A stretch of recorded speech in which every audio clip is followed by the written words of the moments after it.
لو الراجل اللي في حياتك بيعمل التصرف ده، انه يقلل من مشاعرك وكل ما تعبري عن مشاعرك بيقولك ايه الاوفر ده انتي بتبالغي جدا، الموضوع مش مستاهل خالص على فكرة، ويحسسك ان انتي مجنونة وان انتي اي حاجة بتكبريها على الفاضي.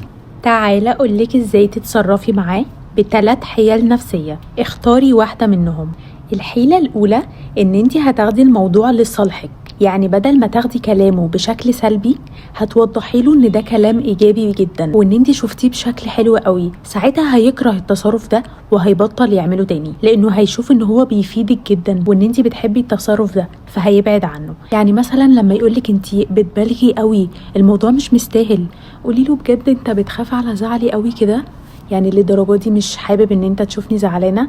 بجد دي حاجه بتفرحني جدا وبحس ان انت مش عايز تشوفني زعلانه خالص. لا وكمان هتقولي له ان هو فرحك لدرجه ان انت رايحه تعملي النهارده حاجه انت بتحبيها قوي، يعني مثلا رايحه الجيم وشوفي حاجة هو ما بيحبش يشوفك بتعمليها أو بتتطوري فيها. يعني مثلا ممكن يبقى بيغير لو انتي خارجة مع أصحابك ومبسوطة معاهم وبتتفسحي، ساعتها قوليله ان انتي هتعملي الحاجة دي من كتر ما هو خرجك من اللي انتي فيه. هو ساعتها مش هيحاول ان هو يعمل كده تاني أصلا. بعدها أقرب موقف يحصل للشخص ده ويبقى متضايق عشانه، قوليله انت ليه مكبر المواضيع كده؟ خد الأمور ببساطة، الموضوع مش مستاهل.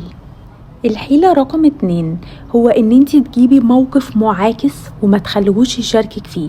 بمعنى ان هو شايف ان انتي اوفر جدا وانتي زعلانة ومتضايقة ومش بيشاركك مشاعر الحزن. انتي هنا بعد ما تتخطي مشاعر الحزن تقوله اسكت، ده بجد ده جالي خبر فرحني جدا وخرجني من كل اللي انا فيه. ساعتها هيجيله فضول يعرف ايه هو، ويحاول بقى هنا ان هو يبقى معاكي في وقت الفرح بتاعك.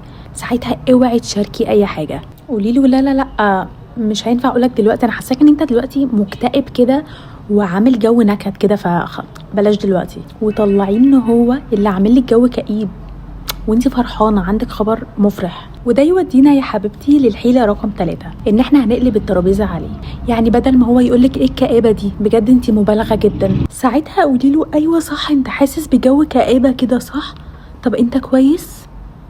طب انت عندك مشكله ممكن تحكي لي عادي عشان اساعدك تخرج من الجو ده. ايوه يعني حاسه ان انت متنكد جدا كده وعامل جو كآبه. انت كده سبقتي وقلبتي عليه الترابيزه. هيقولك انا؟ ما انت اللي قاعده تشتكي.